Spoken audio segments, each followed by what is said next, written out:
अशीच एक दीस एक बायल कोरी बायल तिणें एक क्रिस्ती रेडिओ चॅनलाचेर कॉल करून सांगलें आपणाक कसली मदत करूंक आपणाक आदार मागूंक ताणें हे FM रेडिओचेर सांगलें हे क्रिस्ती चॅनलाचेर.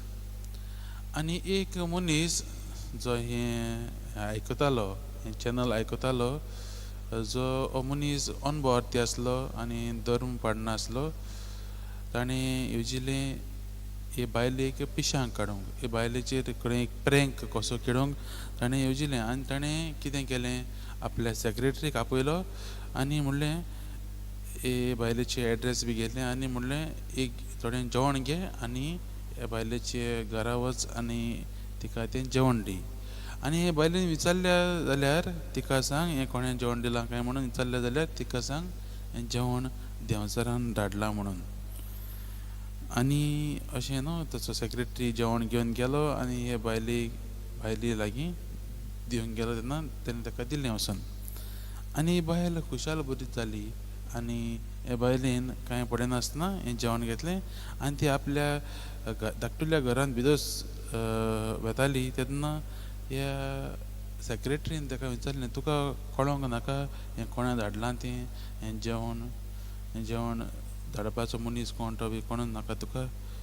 त्या वेळार ही बायल त्या सॅक्रेटरीक असो जबाब दिता म्हाका कांयच फरक पडना ती हुशाल ती जावं म्हाका कांयच फरक पडना कित्याक हें जेवण म्हाका देवान दिलां आनी जेन्ना देव दिता वा देव ऑर्डर करता तेन्ना सगळींच आयकतात देंवचार लेगीत. वय म्हज्या भयणी भावांनो आयज आमी पळयता जेजू अधिकारान उलयता अधिकारान तो शिकवण दिता आनी आयज मार्कुसाच्या शुभ वर्तमान म्हणटा की धर्मशास्त्रा भाशेन न्हय पूण अधिकार आसलेले भाशेन तो तांकां शिकवण दितालो. आयज लोक ताका पळयता ती तो कितें शिकयता तेजेर न्हू पूण तो कोण तो ती पळयता.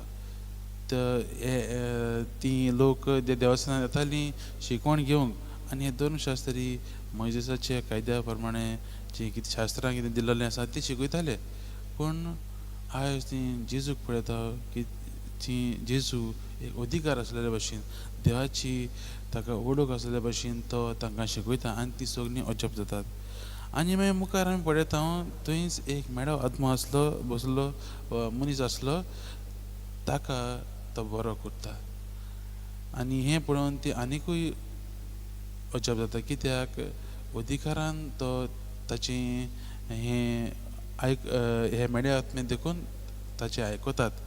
वय म्हज्या भयणी भावांनो आमच्या जिवितांत आमी असलेच परिस्थितीन पडल्या. आयचें हें वाचप आमकां नियाळ करूंक आपयता आमचें जिवितांत आमी जेजूक आपणायतात काय वो जेजूचें आसने आमच्या जिवितांत आसा काय आमी वो आमचें जिवीत आमी फकत आमचेच भाशेन वा आमचेच पदवेचेर आमी आदारलेले आसा काय आमी जेजूचे पदवेचेर केन्नाच नियाळ दवरलेलो आसा काय हें आमकां नदर मारूंक आपयता. तेच परीन आमचें आत्मीक जिवीत म्हज्या भयणी भावांनो आमचें आत्मीक जिवीत वाडोवंक आमी कितें करतात काय आयचें हें वाचप आमकां आपयता. आमी देवा बरोबर वेळ सारतात मागण्यांत वेळ सारतात काय वो आमी देवाच्या उतराचेर नियाळ करतात हें आमकां करूंक आपयता. आयज आमकां हें वाचप दाखयता की तेन्ना आमी जेजूक आमच्या जिवितांत घेतात तेन्ना काडोवपाक सुवात ना. जेजू जो आसा तो उजवाड जो आमचो काडोवक आमच्या जिवितांतलो काडोवक तो पयस करता. आनी आयज आमी हे वाचपान पळयता आमी पयल्या वाचपान देखून पळयलां हाना कालचो आमी वाचतात सामुएलाचें वाचप हाना परतून देवा लागीं मागत आसताली कित्याक तिका भुरगें आसूंक ना. आनी आयज आमी पळयता ती मागता तरी आसतना एलीक दिसता ती पिवन आयिल्ली आसा आनी पिवन ती कितें चलयता म्हणून पूण ती काल्तिकायन म्हणटा ना सायबा हांव देवा लागीं म्हजें सगळें कितें म्हजें कितें वायट आसा तें म्हज्या जिवितांत कितें जाता तें हांव देवाच्या म्हऱ्यांत घालतां. आनी शेवटाक आमी आयकलां पयल्या वचपान जेन्ना ती घरा येता देव तिका एक भुरग्याचें देणें फावो करता आनी ती ताका सामुएल म्हूण नांव घालता कित्याक देवान तिचें आयकलें देखून देवान मागलोलें देखून त्या भुरग्याक साम्युएल म्हूण नांव घालता. आयज आमी आमच्या जिवितांत मोगाच्या भयण भयणो देवाचें आसणें देवाचें आसणें घेवंक ताच्या लागीं आमी वेळ सारुया. ताचेच अधिकारान आमच्या जिवितांत